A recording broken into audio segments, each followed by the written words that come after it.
This is the third reading in my prose rampage to sort of explain what prose I enjoy and what I think we're missing from much modern day literature. Of course, as I described in my second video, which is the Titus Groan series, um, there's a difference in genre of sorts between some of the more light-hearted action flicks and, say, something like Casablanca or, much more character-driven things.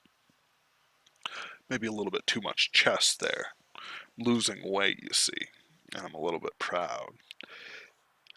This is probably one of the oldest books in my collection. It's a second edition, published in 1900. I'm just gonna, I don't know if you can see this. It looks like you can see some of it. I hope you can. I bought it in a London bookshop my last trip to England, and it's one of my prized possessions. I'm not going to be reading from it because the paper is so beautiful and so delicate. It's just, I don't want to move it around so much like I did with Titus Grown, which is just a cheap third-hand paperback. 119 years old, second edition. Anyway, I have, it's so old that, you can read it for free online. But I'm going to read the first, I don't know, 10 or so pages. They aren't that long, just so you know. Uh, about the same as a Kindle book. There's also illustrations with tons of nudity. Whew, whew. Those Victorians were playing, those Edwardians, excuse me, weren't playing around. But, whew. But I want to introduce the character of Vathek. This book was instrumental when I was writing Sheik of Mars, my first novel. And I want to sort of get the feel that I wanted to capture with my own books.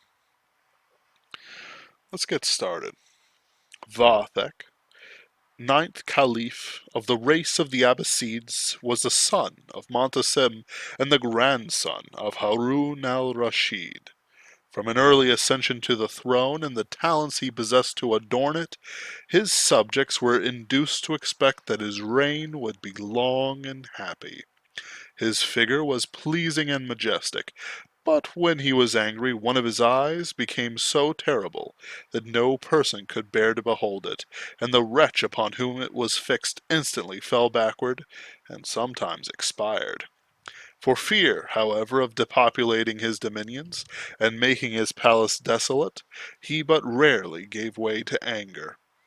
Being much addicted to women and the pleasures of the table, he sought by his affability to procure agreeable companions, and he succeeded the better, as his generosity was unbounded and his indulgences unrestrained, for he was by no means scrupulous, nor did he think, with the Caliph Omar bin al-Abdelaziz, that it was necessary to make a hell of this world to enjoy paradise in the next.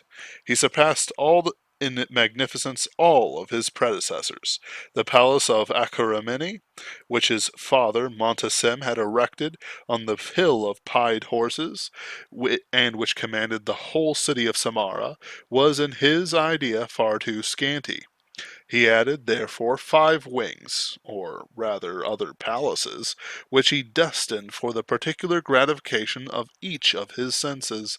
In the first of these were tables, continuously covered with the most exquisite dainties, and which were supplied both by night and by day, according to their constant consumption whilst the most delicious wines and choicest cordials flowed forth from 100 fountains that were never exhausted. This palace was called the Eternal, or Unsatiating Banquet. The second was styled the Temple of Melody, or the Nectar of the Soul. It was inhabited by the most skilful musicians and admired poets of the time, who not only displayed their talents within, but dispersing in bands without, caused every surrounding scene to reverberate their songs, which were continually varied in the most delightful succession. The palace, named the Delight of the Eyes or the Support of Memory, was one entire enchantment. Rarities collected from every corner of the earth were found in such profusion as to dazzle and confound, but for the order in which they were arranged. One gallery exhibited pictures of the celebrated Mani, and statues that seemed to be alive. Here, a well managed perspective attracted the sight. There, the magic of optics agreeably deceived it, whilst the naturalist, on his part, exhibited in their several classes the flowering gifts that heaven had bestowed upon our globe. In a word, Vathek omitted nothing in this particular that might gratify the curiosity of those who resorted to it, although he was not able to satisfy his own, for he was, of all men, most curious. The Palace of Perfumes, which was termed likewise the incentive to pleasure, consisted of various halls where the different perfumes which the earth produces were kept perpetually burning in censers of gold. Flambeaux and aromatic lamps were here lighted in open day, but the too powerful effects of this agreeable delirium might be avoided by descending into an immense garden, where an assemblage of every fragrant flower diffused through the air the purest odors. The fifth palace, denominated the Retreat of Joy, or the Dangerous, was frequented by troops of young females beautiful as the houris, and not less seducing, who never failed to receive with caresses all whom the Caliph allowed to approach them, for he was by no means disposed to be jealous, as his own women were secluded within the palace he inhabited himself. Notwithstanding the sensuality in which Vathek indulged, he experienced no abatement in the love of his people, who thought that a sovereign immersed in pleasure was not less tolerable to his subjects than one who employed himself in creating them foes. But unquiet and impetuous disposition of the Caliph would not allow him to rest there. He had studied so much for his amusement in the lifetime of his father as to acquire a great deal of knowledge, though not a sufficiency to satisfy himself, for he wished to know everything, even science that did not exist. He was fond of engaging in disputes with the learned, but liked them not to push their opposition with warmth. He stopped the mouths of those with presents whose mouths could be stopped, while others, whom his liberality was unable to subdue, he sent to prison to cool their blood, a remedy that often succeeded.